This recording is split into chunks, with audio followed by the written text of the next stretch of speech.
Here are some interactions that I want to have because I want to break the status quo.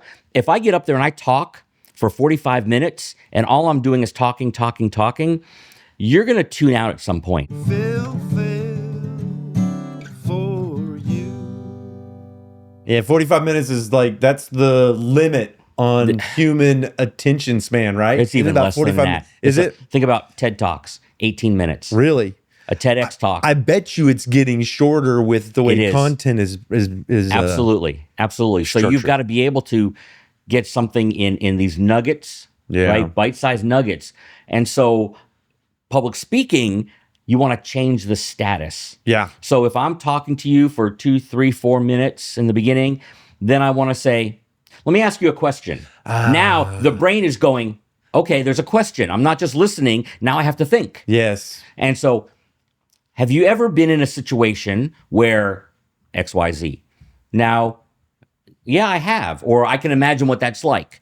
Another status break would be, raise your hand if you have ever seen ABC. It's another break, because for 45 minutes, that's a long time, and I'm going to get bored listening to me for 45 minutes. Yeah. So there's ways to do that. Again, that craft, the skill, the things that go into it, and those great public speakers, they have all of that. We've got status breaks. A couple of those you mentioned were asking them a question. Yeah. You probably want to pause there, right? Ask a question and then let them ponder it for a second. Have you ever thought about, and let them think about it? Yeah. Or have them raise your hand if, you know. Yeah, you want to break the status of where things are. If I'm speaking, hey, raise your hand if you've ever been at a grocery store. Yeah. And that's kind of inviting engagement and participation. You're saying, okay, I'm done doing work. Y'all do work for a second, whether that's raising your hand, whether that's now having your own internal dialogue for a second. Right. Coming up with a question or answering a question in their own mind. And you can even make it an audience participation thing in terms of, here's what I want you to do. Turn to somebody at your table, tell them your name. Oh, yeah. I mean, that's low risk.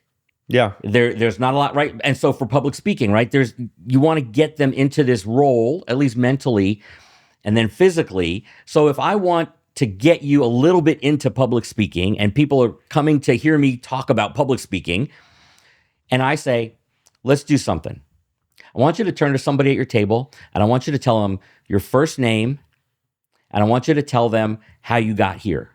Yeah. Right? And it's like, my name is Rick and I drove here. It was about 10 miles. Yeah. Easy, right? I'm not asking you to share, where you were born or your deep. Well, you've given them a command and when they do it, this is almost hypnosis.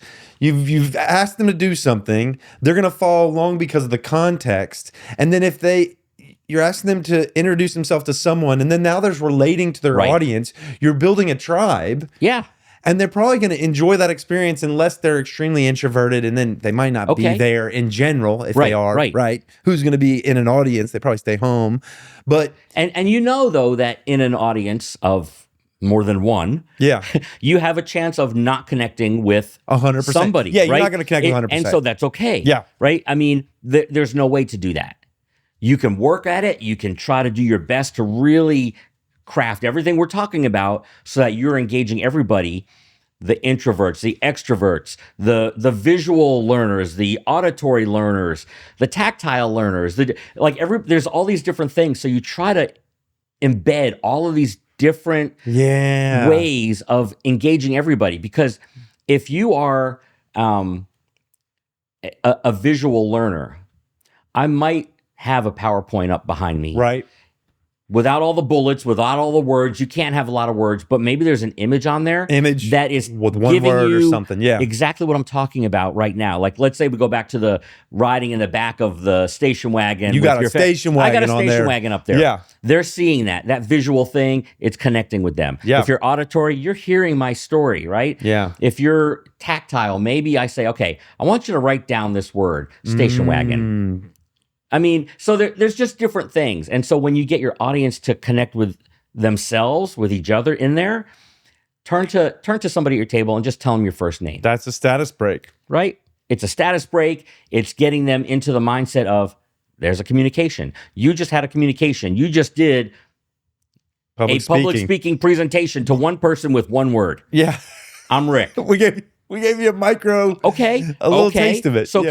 can you now build that up? I want you to turn to a different person, tell them your first name, and what's your title at your company. And if you want to make something up, you can make something up. It doesn't matter. I want you to tell them something. Yeah. I'm Rick, and I'm the founder of Rick Kutcher Consulting. Or I'm Rick, and I'm the head elephant trainer down at the park. Yeah. Okay, right? So you're now telling somebody something. Yeah. And so you can build those skills to get there. What I just realized is if they have a good time, they're going to like you. And if they like you, what you talk about, they're going to like. Right. So if you have them engage with someone else, if you have them smile, if you have them feel something, they're probably going to have a good time. Right. You want your audience to have a good time. Oh, absolutely. Yeah, Even my if- stuff is not very heavy and deep. But it could be, It could be. right? Like when we go to a movie, not all movies are. I'm going to give you an example. Okay. About a week ago, I watched 12 Years a Slave. It was a powerful watch. I cried multiple times. I felt a lot of things. Yeah. That was an entertaining time. It's difficult to say that Right. because I was moved emotionally. I was moved physically. The tears, I was in that. It doesn't have to be. I guess I'm having a realization that they don't necessarily have to have a good time. Right. But through that, I connected with the main character. I connected with the story, and I left learning something and having a greater awareness. And that was really important to me. Yeah. And so I guess you want to have a meaningfully spent time that Yeah. changes you. Yes. Yes, absolutely. And every presentation is different, right? And moves you one way or another. Whether they're laughing or they're crying or Yeah. emotionally connecting, absolutely. Yeah. Then you're gonna, and they'll think that was good. I mean, and now you're like, I have an idea now of, so I could do something in one of my presentations that was along these lines of, okay, I want you to make up a title. I don't want your real title. I want you to make up the craziest title you could think Some of. improv. And you're going to think about this, and you're going to talk to a neighbor in just a minute. You're going to tell them your first name, and you're going to give them your title. And it can be Your anything. made-up title, Your yeah. made-up title. Anything in the universe. Right? And so now we've just connected to the laughter probably. And imagination. Yeah, creativity. And the status. We just broke that status. Yeah, of you're no me longer, giving. I'm CEO, or like, how much do you make? You're All like, those things we've broken. Their status. it's We've broken the just play. status of. It's just play now. Yeah. So I'm Rick. I train elephants. Yeah. Right. And now we're going to laugh about it. And now you're going to go, what would be yours right now? Yeah, I'm a flower arranger. Okay. There you go. Yeah. And you know what? Somebody might just go, a flower arranger. How do you arrange them? Like maybe Yeah. somebody in the audience, when they're having this little conversation, is curious. going to ask a question and they're curious, right? So you're bringing them into this conversation, to the presentation, and now where you go with that, right? I've already pre-planned it in my head. I already know what I'm doing with this activity and why I'm doing it. Yeah. I can't just do it because it sounds like a cool thing. There's a reason that I just had you do this. What's my reason, and how are we moving forward in the Beyond just presentation? refreshing their Right? attention. Yeah. No, there's a reason.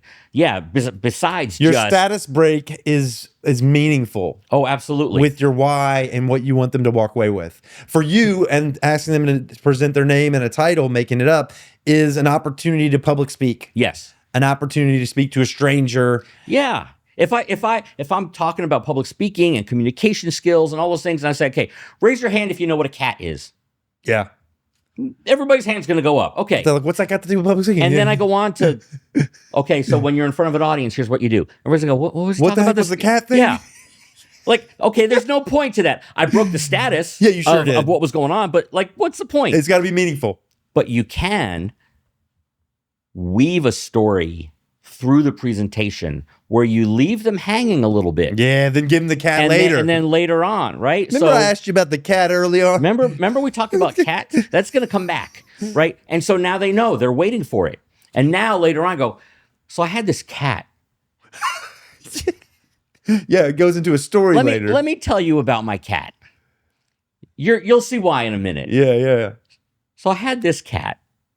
And one day, and then you've got now, right? Because you told it to them 10, What's 15 called minutes in ago. improv, it's called a Like a recall, kind of a recall, or it's something else. I'll get it, but yeah, it helps with repetition. You know, songs are this way. Oh, you're a yeah. musician, Yeah. right? There's a reason that we do the chorus over and over again. Yep. There's a reason some songs work well with the chorus is the same line repeated 4 or 5 times.